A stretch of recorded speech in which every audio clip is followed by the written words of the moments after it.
Assalamualaikum warahmatullahi wabarakatuh. Kami dari kelompok 4 yang beranggotaan Ilham Satria Kurniawan absen 13, Indah Mutiara Ramadhani absen 14, Intan Kumal Anggraini absen 15, Kais Raka Pranaya Putra absen 16.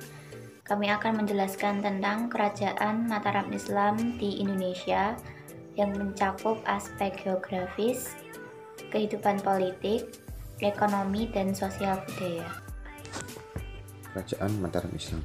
Kerajaan Mataram Islam berdiri pada abad ke-16 sekitar tahun 1582 Masehi.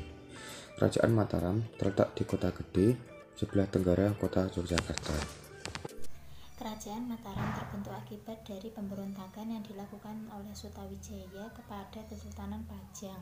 Kerajaan Mataram berasal dari sebuah kadipaten di bawah kekuasaan Kesultanan Pajang atau Sultan Hadiwijaya yang diberikan kepada Ki Ageng Pemanahan sebagai hadiah atas jasanya mengalahkan Arya Panangsang. Tahun 1575 Masehi, Ki Ageng Pemanahan meninggal dan digantikan oleh putranya yang bernama Sutawijaya. Gelar Sutawijaya adalah Panembahan Senopati.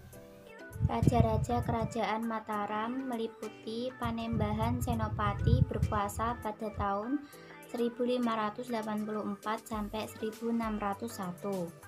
Pangeran Seda Ingkrapyak berkuasa pada tahun 1601 sampai 1613. Sultan Agung Hanyokrokusumo berkuasa pada tahun 1613 sampai 1646. Amangkurat I berkuasa pada tahun 1645 sampai 1676. Amangkurat II berkuasa pada tahun 1677 sampai 1703. Pemerintahan Panembahan Senopati. Dalam Babad Tanah Jawi, nama Panembahan Senopati dipuji sebagai raja yang membangun kerajaan Mataram. Selama pemerintahannya, kerajaan Mataram mengalami perluasan kekuasaan dengan menguasai Kesultanan Demak, Panaraga, Pasuruan, Kediri, Surabaya, dan Cirebon. Panembahan Senopati digantikan anaknya bernama Panembahan Seda Ingkrapyak setelah meninggal. Pemerintahan Panembahan Seda Ingkrapyak.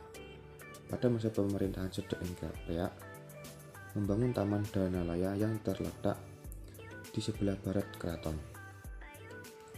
Kekuasaan Panembahan Seda Ingkrapyak berakhir digantikan oleh Sultan Agung Hanyokrokusumo setelah 12 tahun berkuasa.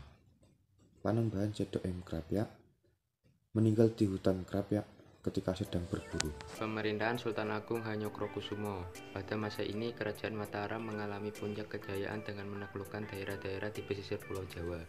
Sultan Agung Hanyokrokusumo memindahkan ibu kota dari Kota Gede ke Keraton Plaret.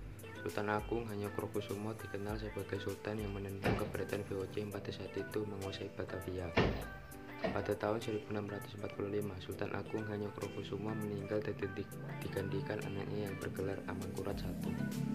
Pemerintahan Amangkurat I. Pada pemerintahannya, ibu kota dipindahkan ke Kartasura.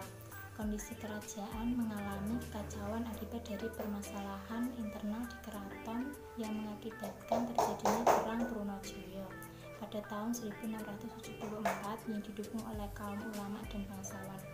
Ibu kota Kartasura dapat diambil alih dan Amangkurat I melarikan diri untuk meminta bantuan pada VOC. Namun ketika sampai di Tegalarum atau dekat Tegal, Jawa Tengah, Amangkurat I jatuh sakit dan wafat. Kerajaan Mataram kemudian dipimpin oleh anaknya yang bergelar Amangkurat II. Pemerintahan Amangkurat II. Amangkurat II dikenal sebagai raja yang taat kepada VOC demi mempertahankan kekuasaannya dari lawan politik yang menginginkan dirinya turun tahta. Trunojoyo kemudian dibunuh oleh Amangkurat II dengan bantuan VOC. Pada tahun 1703, Amangkurat II meninggal yang semakin menyebabkan kerajaan Mataram melemah, yang kemudian terjadi perjanjian Giyanti pada tahun 1755. Kehidupan ekonomi, pertanian yang kemudian dibentuk sistem irigasi untuk meningkatkan produktivitas beras. Kehidupan sosial budaya, raja sebagai pemegang kekuasaan tertinggi dibentuk peraturan yang disebut Angger-Angger untuk menertibkan masyarakatnya. Runtuhnya kerajaan yaitu penguasaan wilayah oleh VOC, politik divide et impera, perjanjian Gianti dan perjanjian Salatiga.